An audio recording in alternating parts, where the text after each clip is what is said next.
¿Qué es exactamente el SIBO, del que tanto hemos oído hablar?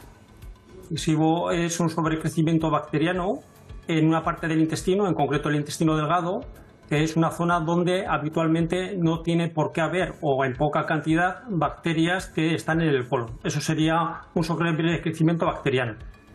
Y la primera pregunta que yo creo que habría que formular es si el sobrecrecimiento bacteriano es una enfermedad, sí o no. En principio se puede considerar una enfermedad, pero hay que encuadrarla, ¿no? El sobrecrecimiento bacteriano tradicionalmente es una enfermedad muy poco frecuente que va asociado con una serie de síntomas muy específicos y con alteraciones analíticas muy específicas de anemia, déficit vitamínicos, etcétera, ¿no? Hay un trastorno orgánico y habitualmente se ha descrito en pacientes operados, en enfermos graves, etcétera, ¿no? Y eso, pues bueno, el conocimiento e investigación ha hecho que conozcamos mucho la microbiota, ¿no?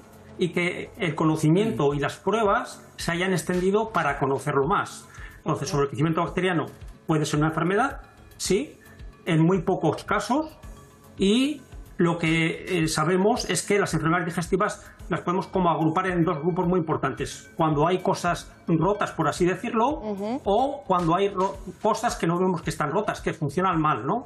Y dentro de ese mal funcionamiento están lo que llamamos los trastornos funcionales digestivos. Los trastornos funcionales digestivos son muchas enfermedades que son muy prevalentes. Por ejemplo, el colon irritable, la displasia funcional, que puede llegar hasta un 20% de la población y que tiene unas características muy concretas.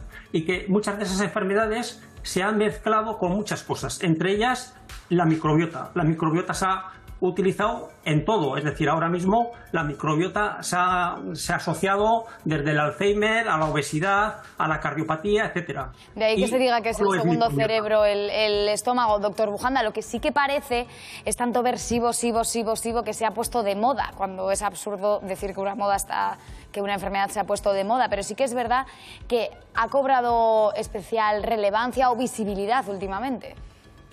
Es cierto, y cada vez vemos más pacientes que vienen pidiéndonos el SIBO, pero el SIBO es una parte nada más del funcionamiento, o la microbiota, una parte más del funcionamiento del tubo digestivo. La microbiota es muy importante porque hace unas funciones muy importantes, que son las digestiones y una parte muy importante de defensa, pero los test que están haciéndose el SIBO ahora mismo pues tienen una sensibilidad escasa, no se correlaciona muy bien con el tratamiento, y no se puede banalizar para nada en lo del SIBO, porque estamos hablando de unas cosas que realmente pueden tener cierta repercusión, y estamos dando unas expectativas a los pacientes que no son reales para nada. Doctor Bujanda, una pregunta por aquí. Sí, yo quería saber, si se ha hablado ahora mismo de que la gente se hace un test en casa, pero lo lógico sería acudir al médico, ¿no? Eso supongo que lo primero. Y lo segundo, ¿solo tiene que ver con la alimentación o puede tener otros factores?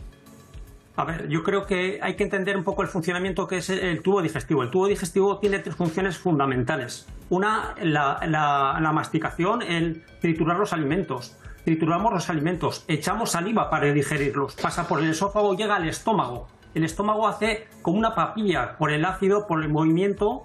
Esa papilla pasa al intestino delgado. El intestino delgado recibe muchas enzimas del páncreas, del hígado, etcétera.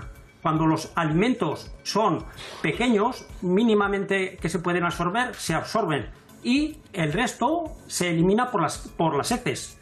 Para eso tenemos una tubería que mide 9 metros, que además tiene un músculo que se contrae para que todo avance y para que triture los alimentos. Y hay dos partes muy importantes, que son las enzimas digestivas y la microbiota intestinal.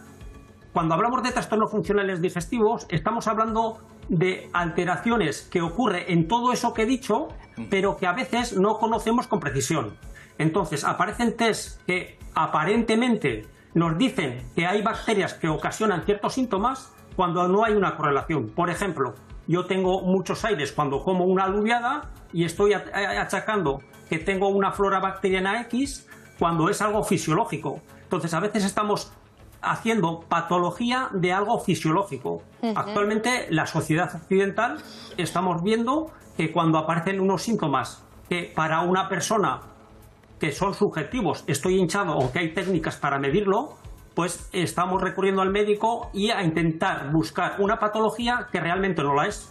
Totalmente. Y tanto que estamos hablando del SIBO, esa es la explicación de todo esto. Es que ricasco, doctor Bujanda, por estar con nosotros, a Arratsaldeon, por arrojar un poco de luz a este tan de moda SIBO que oímos en todas partes.